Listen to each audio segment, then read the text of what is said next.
Saudi अरब से भी company ने करीब करीब 2200 करोड़ की एक परियोजना के बारे में हमें बताया। तो जिस क्षेत्र में कंपनी वर्क कर रही है वो आने वाला फ्यूचर भी है, ये आपको मैं बताकर चलूँ। जो अभी भी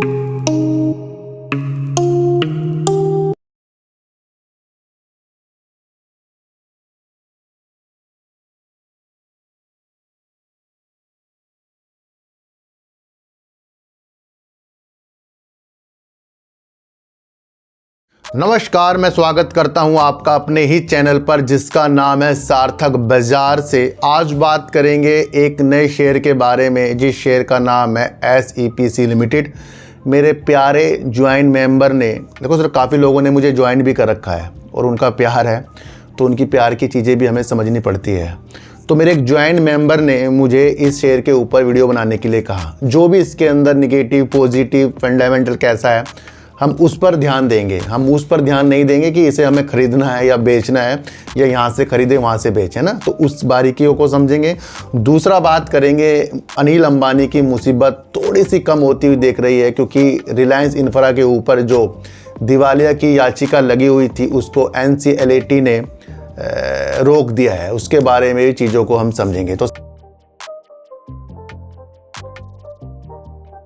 सबसे पहले हम अनिल अंबानी की चीज़ों को समझें तो रिलायंस इंफ्रा को राहत, NCLAT ने दिवालियापन की कार्रवाई रोकी।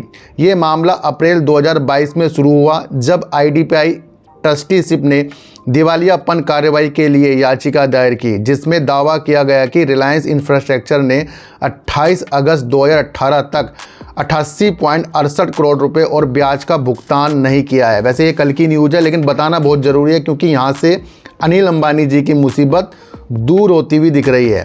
और अगर इसे हम थोड़ा सा और विस्तार में समझें तो रिलायंस इंफ्रास्ट्रक्चर आर इंफ्रा के खिलाफ दिवालियापन प्रक्रिया पर राष्ट्रीय कंपनी कानून अपीलीय न्यायाधिकरण NCLAT ने रोक लगा दी है। NCLAT के आदेश ने राष्ट्रीय कंपनी कानून न्यायाधीश जैसे NCLAT के उस आदेश को निलंबित कर दिया है जिसमें कंपनी को दिवालिया समाधान प्रक्रिया में शामिल किया गया था।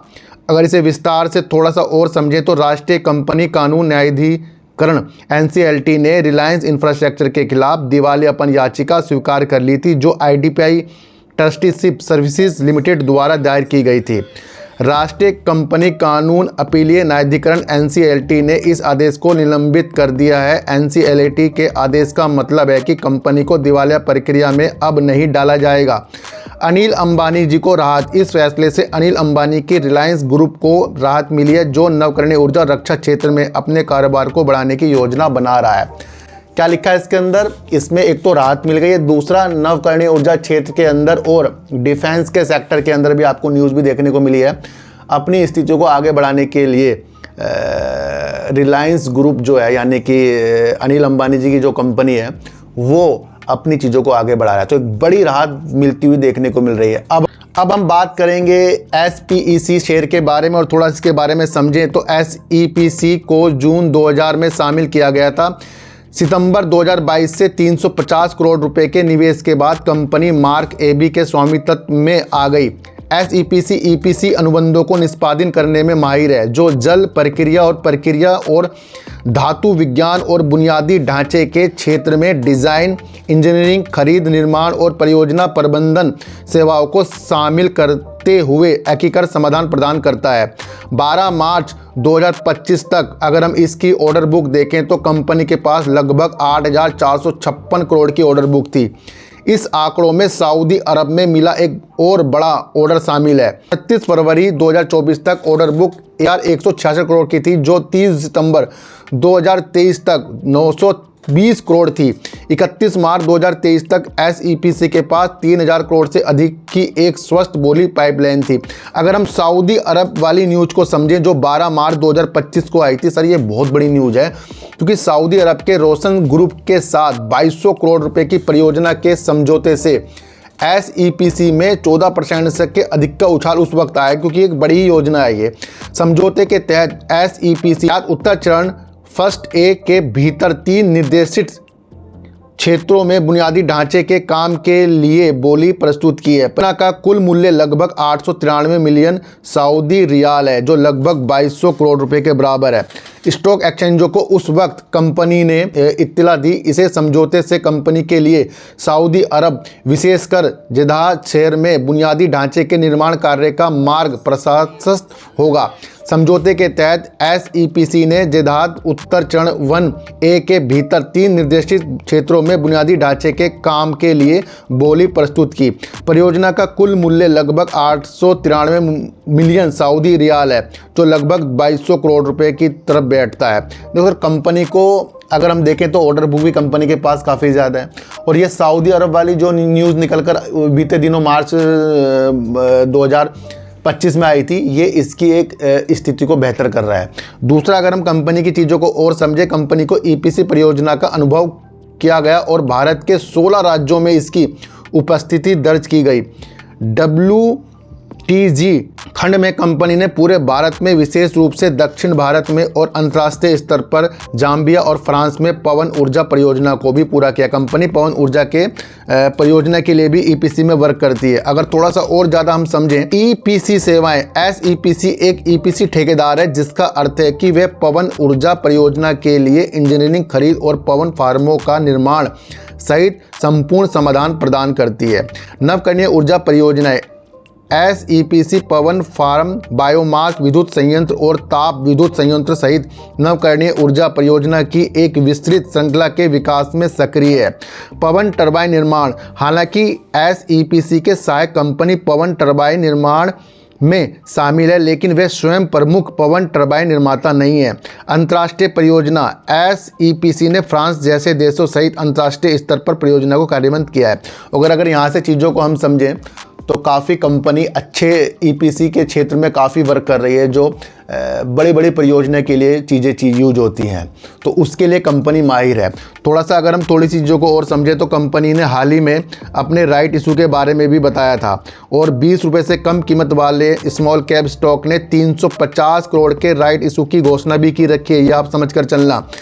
SEPC राइट इशू की तारीख तय हो गई है। राइट इशू 9 जून 2025 को खुलेगा और 23 जून 2025 को बंद होगा, तो ये आप समझ कर चलना। और लगभग 10 रुपये प्रति शेयर के हिसाब से ये राइट इशू भी ला रहे हैं।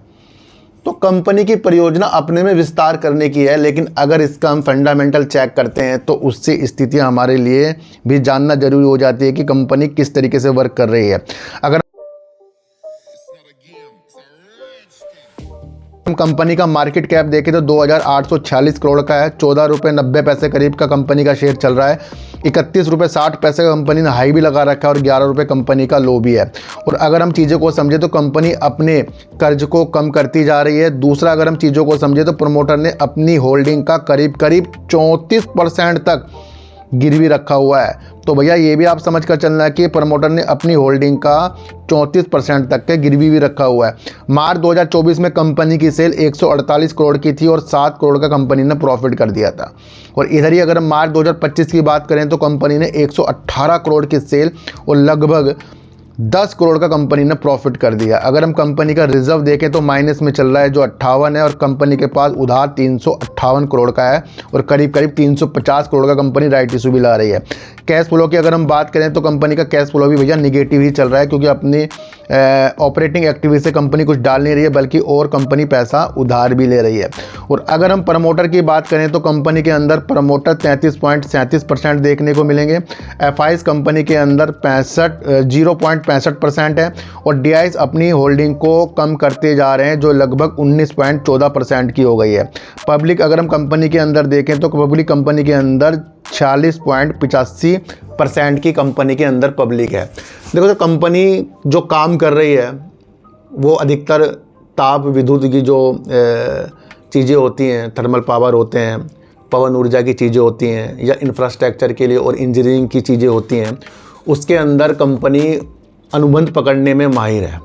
सऊदी अरब से भी कंपनी ने करीब 2200 करोड़ की एक परियोजना के बारे में हमें बताया। तो जिस क्षेत्र में कंपनी वर्क कर रही है वो आने वाला फ्यूचर भी है, ये आपको मैं बताकर चलूँ, जो अभी भी निरंतर वर्क हो रहा है। जितना ज़्यादा आगे जाकर नवकरणीय ऊर्जा की चीज़ों को बेहतर तरीके से देश देखेगा, उतना ज़्यादा इस कंपनी की, यानी इस तरीके के काम की, कंपनी की नहीं, इस तरीके के काम की आवश्यकता होने वाली है। क्योंकि जिस तरीके से कंपनी वर्क कर रही है ये एक महत्वपूर्ण वर्क है। बल्कि जैसे जो भी मैंने आपके लिए वीडियो बनाई है सर, सब न्यूज बेस है, और जो इसका फंडामेंटल हमें देखने को मिल रहा है वो अभी हमें कमज़ोर देखने को मिल रहा है। कंपनी का राइट इशू की भी चीज़ें हमने समझ ली। और आज की वीडियो से आपको क्या समझ में आया सर, एक बार मुझे जरूर बताना सर। किसी को भी खरीदने बेचने की नीतियाँ मेरे चैनल पर बिल्कुल भी नहीं है, ना कोई मेरा टेलीग्राम, ना कोई मेरा व्हाट्सएप ग्रुप है। सर चीटू वाटे दीजिए, गाय को रोटी दीजिए, और अपने बच्चों को ज़्यादा से ज़्यादा प्यार कीजिए, क्योंकि बच्चे ही आपकी मासूमियत से किस्मत पलटेंगे। तो फिर मिलेंगे आपसे नए वीडियो के साथ, जब तक के लिए नमस्कार।